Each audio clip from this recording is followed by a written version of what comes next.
The highlight of the week, sponsored by Dave Franek Auto. Looking for that first car for your son or daughter? Don't panic. See Dave Franek. Okay, opening day in the American Division at Pope John High School, and Pope John pitcher Ethan Collins, who was brilliant all game, picks up the strikeout for the second out of the scoreless top of the first. Bottom of the first we go, and Cyrus Hamadi, trying to steal for Pope John, watches the ball gets away from the High Point third baseman, and Hamadi trots home to make it 1-0 Pope John. High Point pitcher John Stone wriggles out of further damage as he picks up the strikeout, and despite 3 hits batsmen and a walk in the inning, Pope John only holds a 1-0 lead. Top of the second we go, and John Stone helps his own cause here as he picks up a single, but he's eventually left stranded and the score remains 1-0 Pope John. We move to the bottom of the fourth, still 1-0 Pope John. Up stats Matt Pithko, and he laces a single just over the glove of the High Point shortstop Kyle Adams to lead off the inning.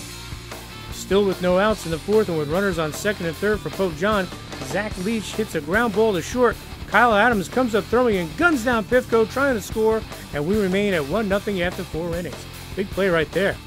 Okay, top of the sixth we go. High Point trying to knock this game up, and Brandon Carr laces a solid single to right field to get things going. Now with 1 out in the sixth, it's Kyle Adams goes back up the middle, and the ball finds the outfield for a single, and High Point now has a tying run at second base.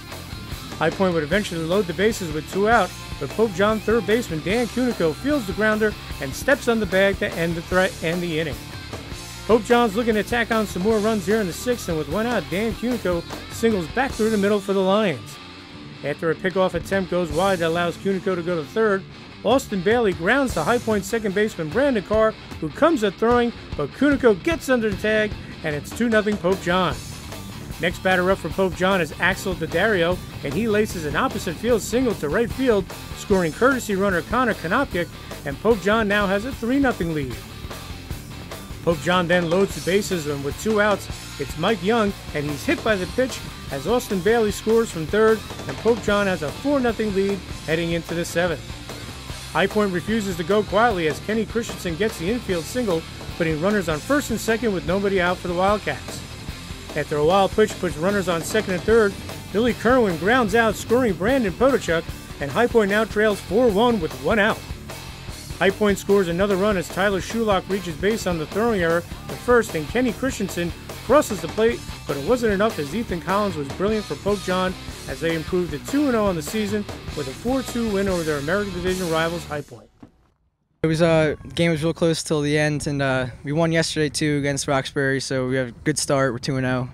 Hopefully we can keep it undefeated. We battled a lot. We left a couple guys on base early on in the game, but through the late innings we came through and pulled ahead for a nice victory. Singles is how we're going to win a lot of our games this year.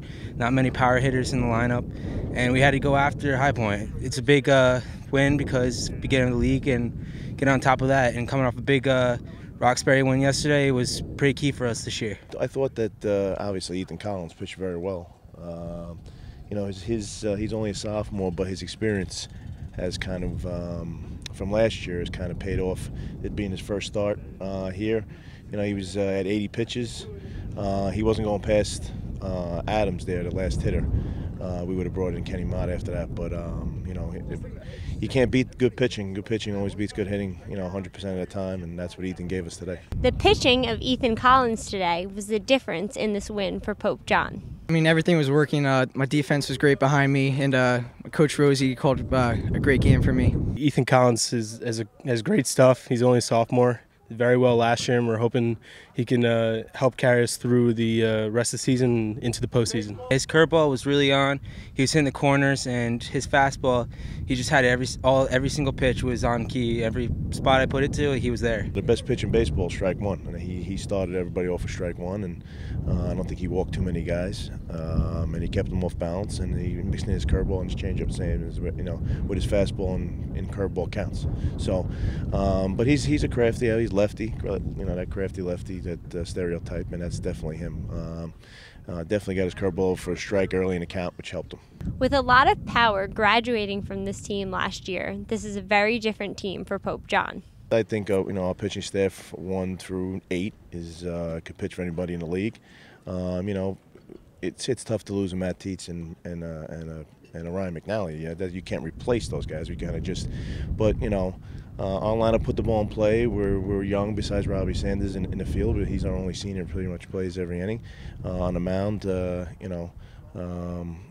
I think we got some guys that can throw strikes and be able to compete in the league. And obviously, our goal is to win the league and then go on and win the state championship, which is not an easy task in our group, as we all know. But I enjoy these guys. They really come together as a team so far, and I like their makeup. And hopefully, if they can deal with me the entire season, we'll be able to do something. I think the rest of the week we need to win out if we can, and we got a tough Morris Hills team on Thursday. We got to worry about them first.